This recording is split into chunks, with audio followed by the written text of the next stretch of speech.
An interesting reflection is to ask yourself whether your goals for this year are security-based goals or growth-based goals. A security-based goal might be a job title. It may be like proving your worth in some way at work. It might be the clout that comes with a degree. It might be the drive to make money beyond what is enough. Any goal that, if reached, would satisfy the question, am I behind? Do I measure up? Any goal that places you in a good light when compared to another is probably going to be a security-based goal. It's going to be related to your standing in society. It's going to be related to your self-esteem. I am reading every day for a year, and I'm keeping a record of the books that I read, the pages that I read that day, and the line or the quote that stood out to me. So the day I started this challenge, I was finishing a book that I started last semester in school.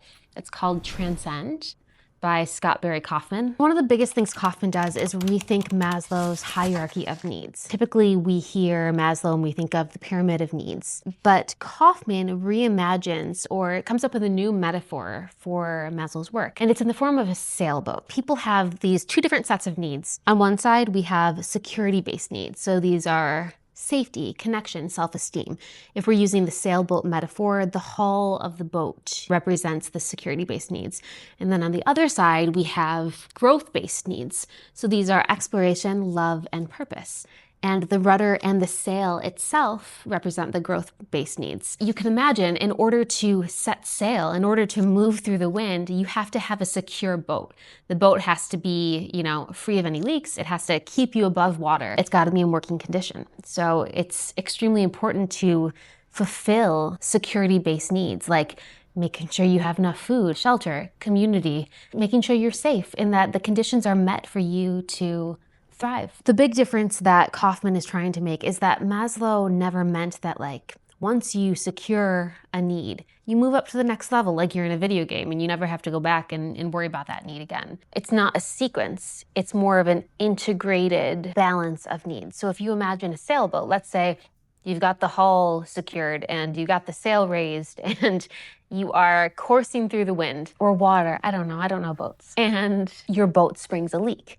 Well, you can't just keep on sailing. You have to anchor down somewhere and actually fix the plank that is causing the leak. So you have to return to the security-based needs in order to further pursue the growth-based needs. The growth-based needs are the needs that people meet when they self-actualize. Self-actualization is a big part of this book. Maslow was fascinated by what he called self-actualizers. Self-actualizers become everything they're capable of becoming.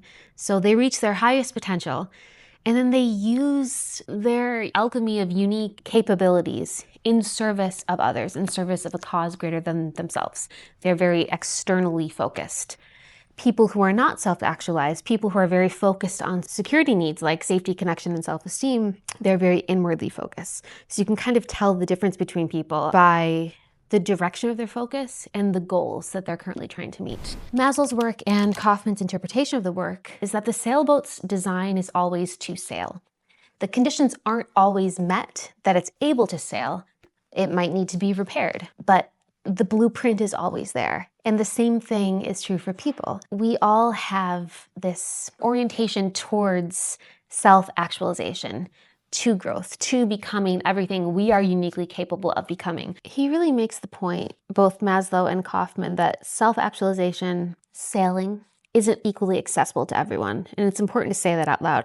The conditions have to be met. If you are able to reach your full potential, that means you grew up in a good home probably, and the country you grew up in was safe and stable. You had access to opportunities and education. However, there is a special growth-based need, purpose. It's a shortcut through needing to fulfill the security-based needs. It's the thing that allows you to raise your sail even if the hull isn't perfectly secured yet. Kaufman defines purpose as an overarching aspiration that energizes one's efforts and provides a central source of meaning and significance in one's life. He who has a why to live for can bear almost any how. So that why, purpose, is the thing that pulls you through difficult situations, and I guess gives you a bit of agency over conditions that are not conducive to self-actualization. The book definitely doesn't diminish security-based needs. Like safety, connection, and self-esteem, they form the hull of the boat. They keep the person afloat.